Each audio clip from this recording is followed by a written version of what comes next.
ومكملين بفيديوهات جديدة في سلسلة الفطائر.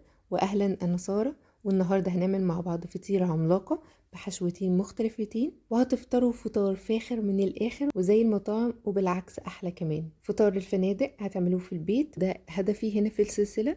ويلا نبدأ على طول بالطريقة. أول حاجة نبدأ نعملها وهي العجينة، والعجينة سهلة وبسيطة قوي. هضيف نص كيلو من الدقيق، عليه معلقة ملح، معلقة سكر، معلقة خميرة، ونقلب كل حاجة مع بعضها كويس جدا. هضيف المية بالتدريج لحد ما تتحول معايا عجينة. أنا مش عايزاها تكون طرية، لا هي تكون بس عجينة متماسكة وفي نفس الوقت ناشفة شوية، عشان هضيف بعد كده الزيت، معلقتين كبار من الزيت هيخلوها تلين أكتر وتكون طرية. بعد ما وصلنا للشكل ده هنغطيها ونسيبها تخمر ويضاعف حجمها.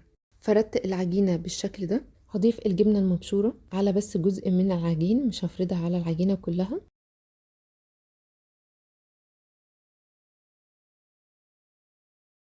دي بواقي فراخ كانت عندي، قطعتها قطع صغيره او نسرتها كده عشان اعرف ان انا اضيفها هنا. بحب استخدم بواقي الاكل قوي في اي وجبه جديده، محدش ياخد باله ابدا. فدي من الحاجات اللي انا استخدمت فيها بواقي الفراخ، وصدقوني محدش خد باله خالص. ضفت عليها بس معلقه من الكاتشب وقلبتها مع بعض، او معلقه من صلصه البيتزا او الباربيكيو كمان هتكون حلو قوي.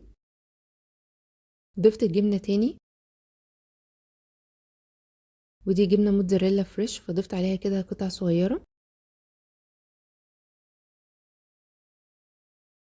وهنبدأ نلفها رول، ونخلي الفتحة او القفلة النهائية تكون تحت، ونقفل كمان الجوانب كويس جدا ونضغط عليها. بعد كده هننقلها في صينية تدخل الفرن، وهنسيبها تخمر شوية معانا نص ساعة كمان.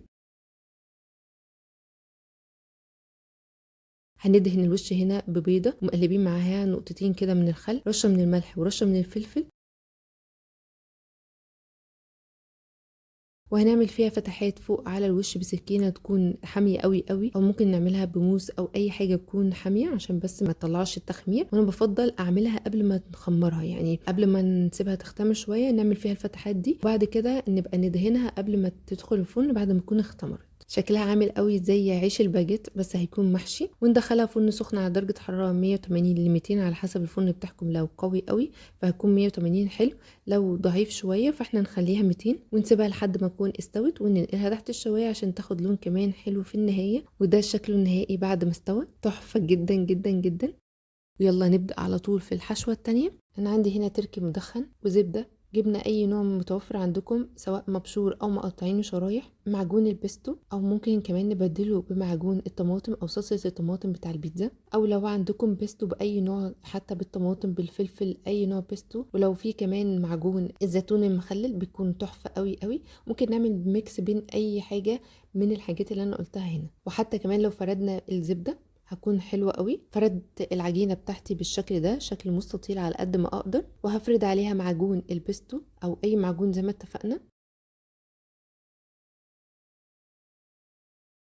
وهبدأ اضيف هنا التركي. الحشوة هنا فيها نسبة بروتين عالية قوي، عشان ممكن نبدلها بوجبة الغداء، يعني يكون هي دي وجبة الغداء وتكون مختلفة شوية، ونعمل كده جو في البيت مختلف عن الاكل العادي التقليدي. حتى لو انتوا عايزين تاخدوها في اي بيكنيك، عايزين تعملوها في مصايف في خروجات، فهي هتكون وجبة متكاملة ومغذية. وحتى لو اديتوها للاولاد في اللانش بوكس، وبدل ما تعملوا لهم ساندوتش عادي اعملوها ساندوتش كده او مخبوزات، وممكن نعملها احجام صغيره، او ممكن نعمله الحجم كبير قوي زي ما احنا هنعمله النهارده، ونقطع منه شرايح وياخدوها معاهم. بعد ما فردت شرايح التركي بالشكل ده هضيف عليها شرايح الجبنه، بس هنا الجبنه تكون مبشوره افضل في اللف شويه او في التشكيل، بس هي دي اللي كانت متوفره عندي فانا ضفت هنا الجبنه. وهنبدا نلفها رول زي السينابون بالظبط، رول كده لحد النهايه، ونبدا نقفل الاطراف كويس جدا. نخلي النهايه بس هي تكون تحت عشان ما يفتحش معانا.